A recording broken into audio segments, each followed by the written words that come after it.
આજે આપણે સૌ ડીસાની એક પ્રતિભા સંપન્ન વ્યક્તિ જેઓ 75 વર્ષની ઉંમરે પહોંચ્યા છે, પણ ડીસામાં અનેકને પ્રેરણા મળે એવું જેઓ જીવન જીવ્યા છે એવા ડૉક્ટર સી.કે. પટેલ સાહેબની મુલાકાતે આપણે સૌ આવ્યા છીએ. આજે એમના 75 વર્ષ પૂર્ણ થાય છે. ડૉક્ટર સાહેબ, આપનું બાળપણ, માતા પિતાનો વ્યવસાય, આપનું પ્રાથમિક શિક્ષણ, આપનું માધ્યમિક શિક્ષણ અને ડૉક્ટરની પદવી આપે ક્યાંથી મેળવી તે જણાવશો.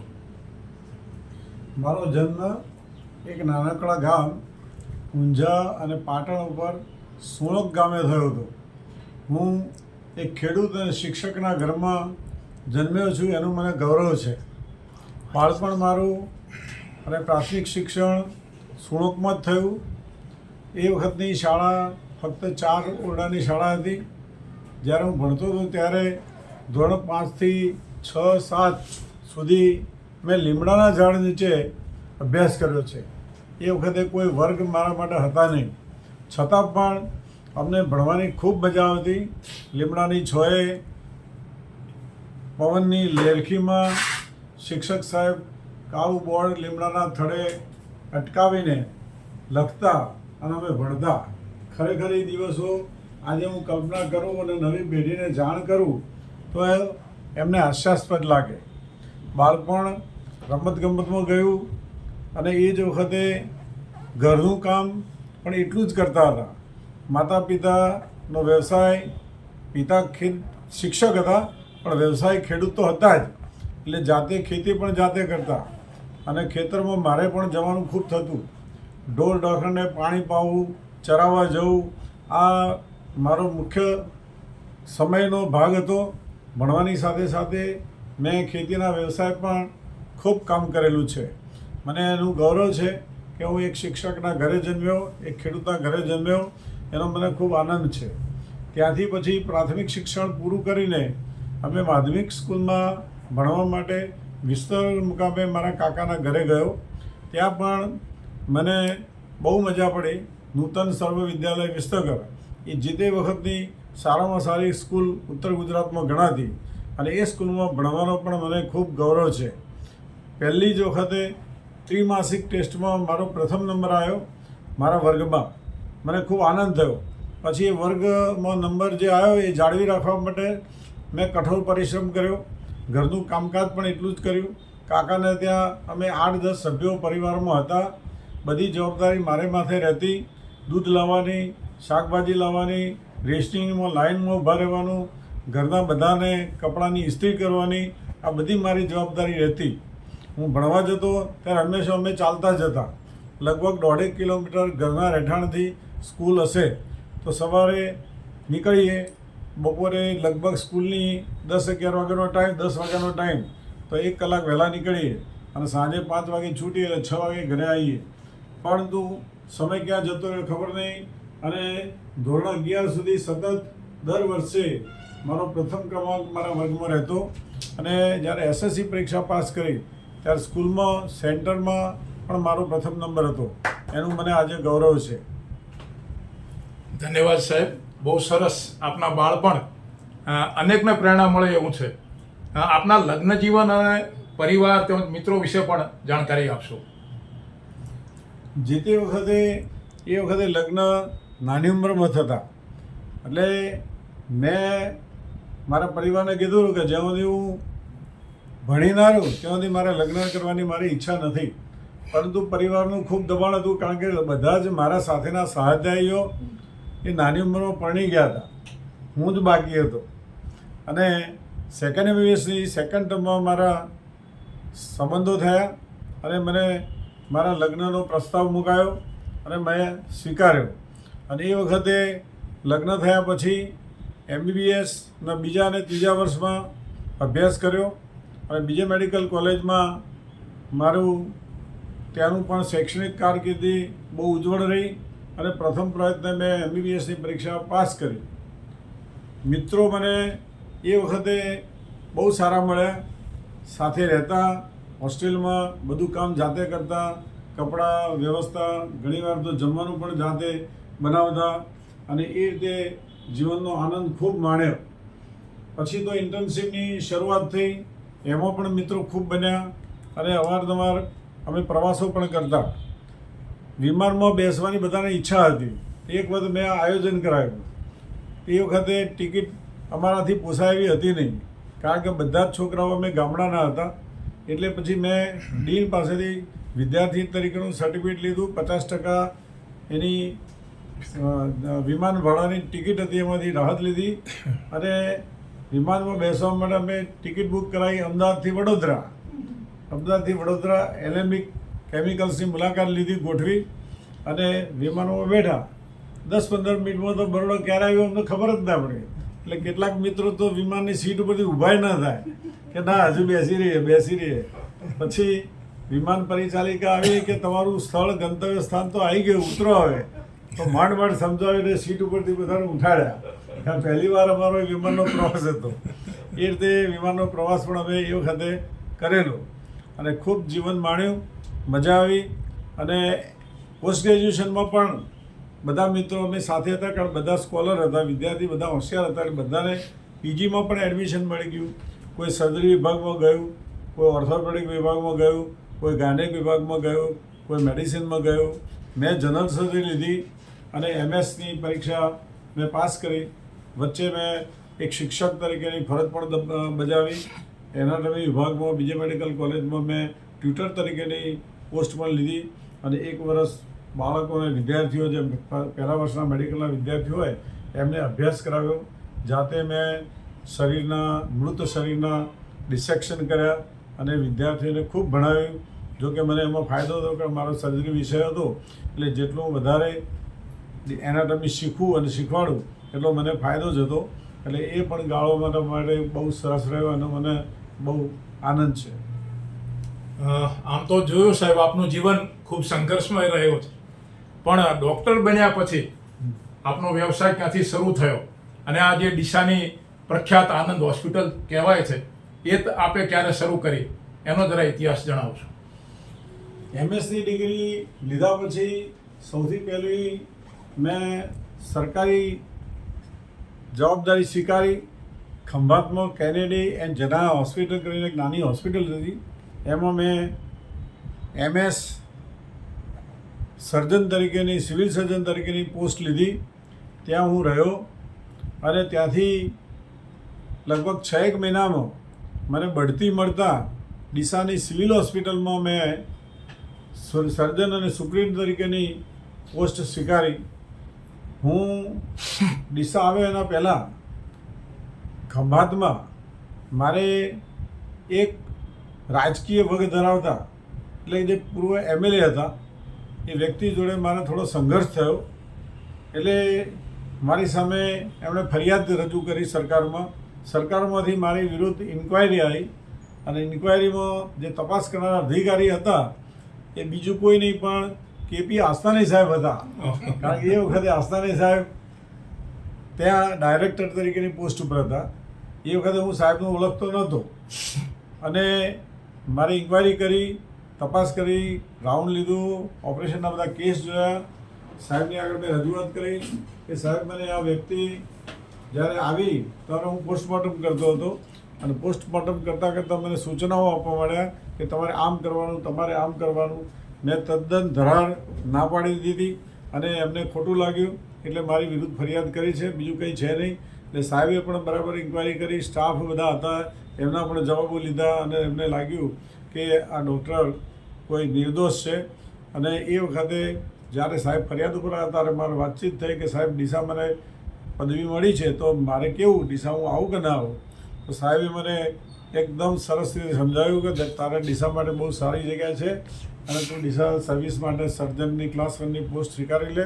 એટલે હું ડીસા આવ્યો. એકચ્યુઅલી મારી ફરિયાદ થઈ એ મારા માટે એક ફળરૂપી હતી, ફળદાયી નીવડી અને મેં ડીસામાં 1/80 હું સરકારી હોસ્પિટલમાં ક્લાસ 1 ઓફિસર તરીકે, સિવિલ સર્જન તરીકે મેં પદવી ધારણ કરી. ડીસા ખરેખર બહુ સારું સ્થળ છે. ત્યાંનું વાતાવરણ, હવા, પાણી, માણસો, વ્યક્તિઓ, સંસ્થાઓ ખૂબ કાર્યરત છે. અને જેવો હું ડીસા આવ્યો ત્યારે હોસ્પિટલમાં ખૂબ દર્દીઓની સંખ્યા પણ વધી ગઈ, ઓપરેશનો પણ ખૂબ થવા લાગ્યા. પહેલા જ દિવસે મેં એક સિઝેરિયન ઓપરેશન કર્યું, બીજા દિવસે એક લેપ્રોટોમી કરી. એટલે આખા ગામમાં એવી હવા ફેલાઈ ગઈ કે બહુ મોટા સર્જન આવ્યા છે, બહુ મોટા સર્જન આવ્યા છે. અને થોડીક પળમાં તો મહિના 2 મહિનામાં તો એટલી બધી હોસ્પિટલ ધમધમતી થઈ ગઈ કે ક્યાંયથી રાજસ્થાનથી અને બહુ અંતરિયાળ પ્રદેશોમાંથી પણ પેશન્ટો આવવા લાગ્યા. અને મારું કામ એ તે સારી રીતે ચાલ્યું. વ્યવસાયનો અનુભવ પણ થયો, નામના પણ થઈ.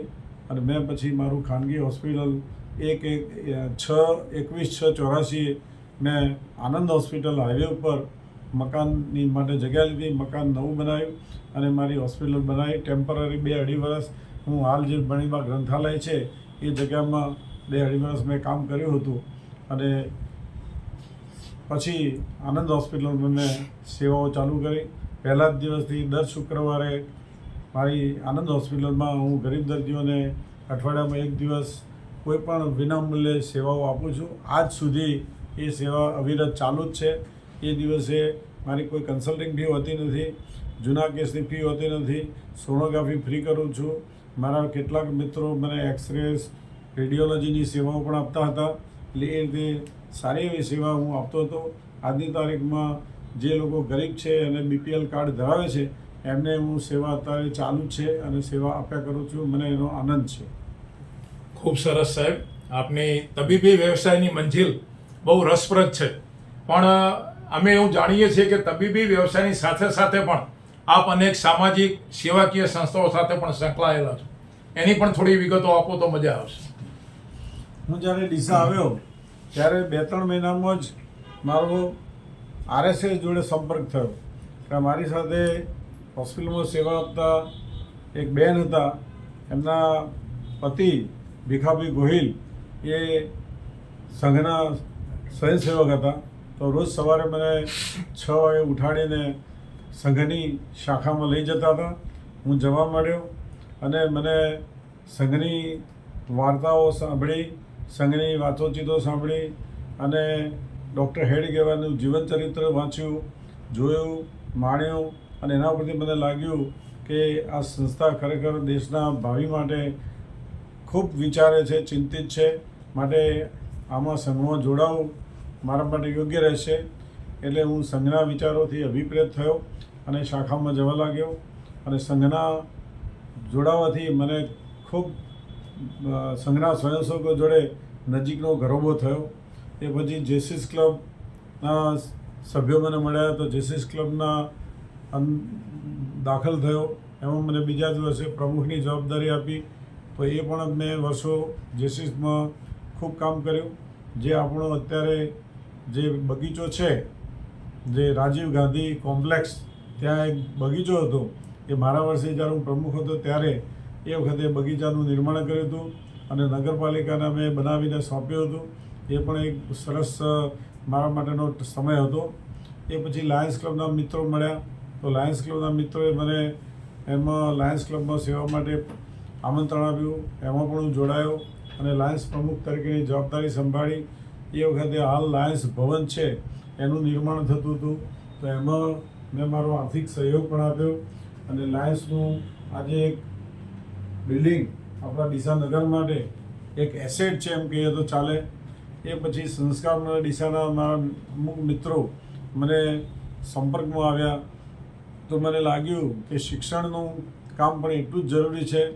એટલે હું આદર્શ વિદ્યાલય સાથે સંકળાયો અને આદર્શના ટ્રસ્ટીઓની સાથે રહીને મેં આદર્શ વિદ્યાલય માટે અને બાળકો માટે જે નીચલા સમાજના મિડલ કક્ષાના બાળકો છે એમના માટેનું કામ કરવાનું મેં જવાબદારી સંભાળી.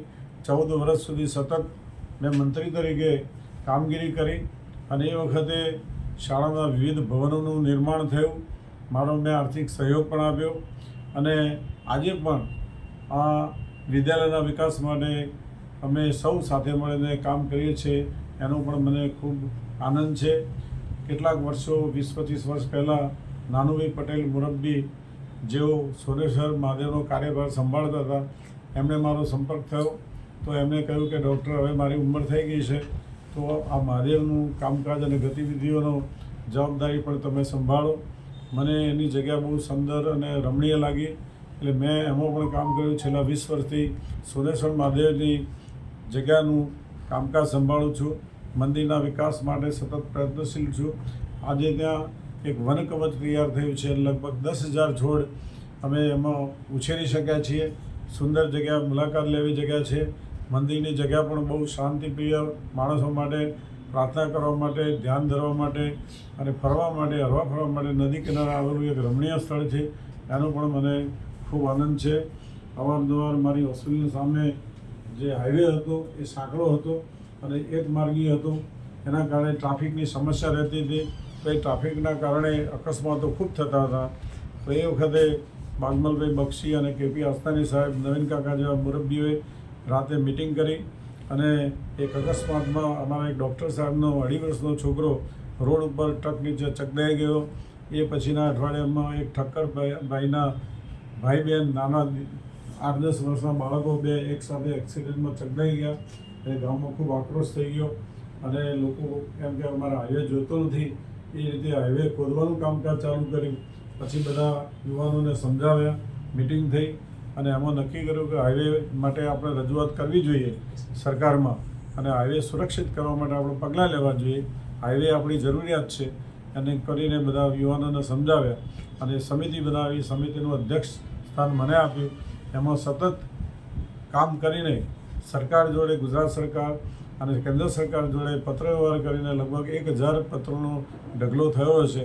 એટલા પત્ર વ્યવહાર કરીને સરકારને અમે સમજાવી શક્યા. એક માર્ગીમાંથી દ્વિમાર્ગી કર્યો, પહોળો કર્યો, ડિવાઈડર મૂક્યા, સોડિયમ લાઇટો મૂકી અને છેલ્લે હમણાં છેલ્લા 10 વર્ષ પહેલાં રોડને આપણે એલિવેટેડ હાઈવેમાં આ રાજમાર્ગ બનાવ્યો. એનો ખૂબ આનંદ છે અને હવે અકસ્માત લગભગ છેલ્લા 5 વર્ષથી કોઈ અકસ્માત સંભળાતો નથી. એટલે મને એનો ખૂબ આનંદ છે. બહુ સરસ સાહેબ. આ તો આપે સંસ્થાઓની વાત કરી, પણ આપ પટેલ સમાજમાંથી આવો છો એટલે આપે પટેલ સમાજ માટે ડીસા કે ગુજરાત લેવલે એમાં પણ કંઈક આપનું યોગદાન હશે, એની વિગતો આપો, સારું રહેશે. પટેલ સમાજ અહીંયા ઘણા સમયથી ડીસામાં સ્થાયી થયો છે. કેટલાય લોકો શરૂઆતમાં આવતા હતા, જીરું વાવવા માટે બનાસકાંઠામાં જતા, એટલે કેટલાક લોકો બનાસકાંઠામાં પણ સ્થાયી થયા છે. અમારા ઉત્તર ગુજરાતમાંથી એટલે કે પાટણ, મહેસાણા, ઊંઝા આ બધાના એરિયામાંથી લોકો ઘણા અહીંયા ડીસા આવ્યા છે અને કેટલાય કુટુંબ અહીંયા સ્થાયી થયા છે. લગભગ 700 થી 800 ઘર અત્યારે ડીસામાં પટેલ સમાજના છે. લોકલ પટેલ સમાજની બોડી અને જિલ્લાની પટેલ સમાજની બોડી એ ગઠિત થઈ અને એમાં પણ મને પ્રમુખ સ્થાન તરીકેની જવાબદારી સોંપી છે. એટલે અમે પટેલ સમાજના જે કંઈ પ્રશ્નો હતા એને નિકાલ કરવા માટે અને એકતા જાળવવા માટે એ વખતે પણ ખૂબ મહેનત કરી છે. પ્રવાસો ગોઠવ્યા છે અને બધાને એકબીજા સાથે સહકાર સુમેળવાળું વર્તન લે એ માટે યુવાનોને પણ તૈયાર કર્યા છે. એટલે એ રીતે પટેલ સમાજમાં પણ મારું યોગદાન અગ્રગણ્ય હતું અને મને એનો પણ આનંદ છે. ખૂબ સરસ આપનું જીવન. છેલ્લે સાહેબ એક પ્રશ્ન પૂછી લો. આજની યુવા પેઢીને આપ શું પ્રેરણા, માર્ગદર્શન આપવા માંગો છો? આજની યુવા પેઢીને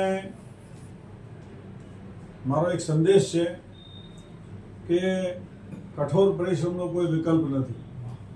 પરિશ્રમ હોય તો જ તમે સફળ થશો. એટલે કોઈ પણ શોર્ટ માર્ગ કે શોર્ટકટ કે ટૂંકા રસ્તેથી સમૃદ્ધિ કોઈ દિવસ આવતી નથી. હંમેશા પરિશ્રમ કરવાથી જ સમૃદ્ધિ મળતી હોય છે. એટલે કઠોર પરિશ્રમનો કોઈ વિકલ્પ હોતો નથી.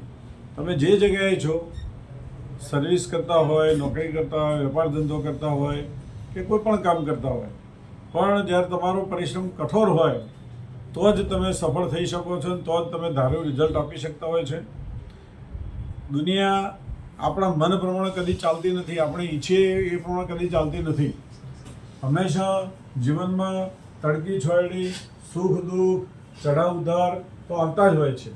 એટલે એ ચઢાવ ઉતારનો સામનો કરવો કેવી રીતે કરવો અને કેવી રીતે ધીરજ રાખવી, સહનશીલતા કેવી રીતે રાખવી, અનુકૂલન કેવી રીતે સાધવું, આપણે આવા પ્રશ્નોના નિકાલ માટે આપણે કેવી રીતે આપણી જાતને ગોઠવવી, એક સમજદારીપૂર્વક જો આપણે કરશું તો ચોક્કસ આપત્તિને આપણે એકદમ આપણા તરફ ગોઠવી શકશું અને એ રીતે આપણે તકલીફોનો સામનો કરશું તો હું માનું છું કે આપણે સફળ થઈ શકશું.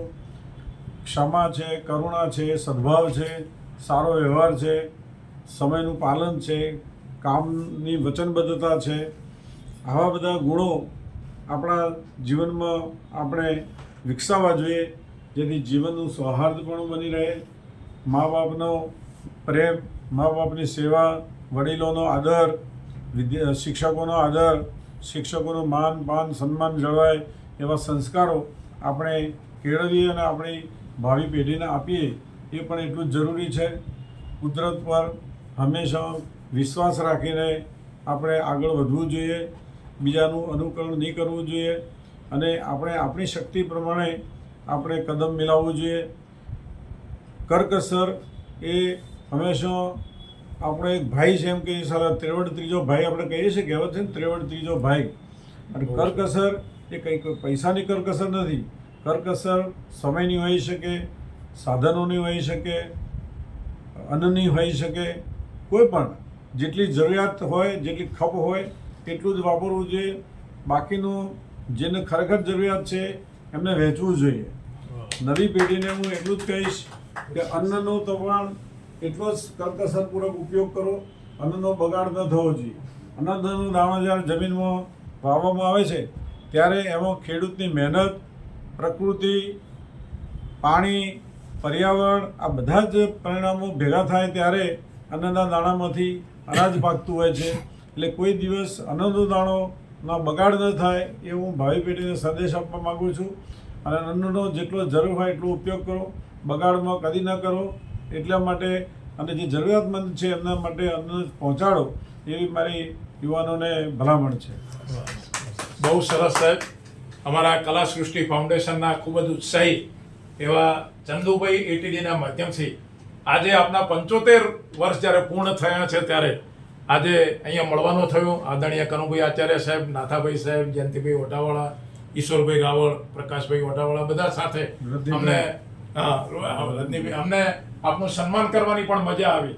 અને સૌથી વિશેષ વાત કે નજીકના દિવસોમાં આપનો અમૃત મહોત્સવ પણ ઉજવાઈ રહ્યો છે, એના પણ અમે સૌ સાક્ષી બનીશું. એનું અમને ગૌરવ છે. આપ તંદુરસ્તી સાથે આપનું જીવન દીર્ઘાયુ બને એવી પરમાત્માને પ્રાર્થના કરીએ. હું ભગવાનભાઈ બંધુ આપનો આભાર માનું છું. આજે આપની મુલાકાત થઈ અને સરસ રીતે આપના જીવનની વાતો થઈ એનો રાજીપો વ્યક્ત કરું છું. ધન્યવાદ, આભાર. ધન્યવાદ.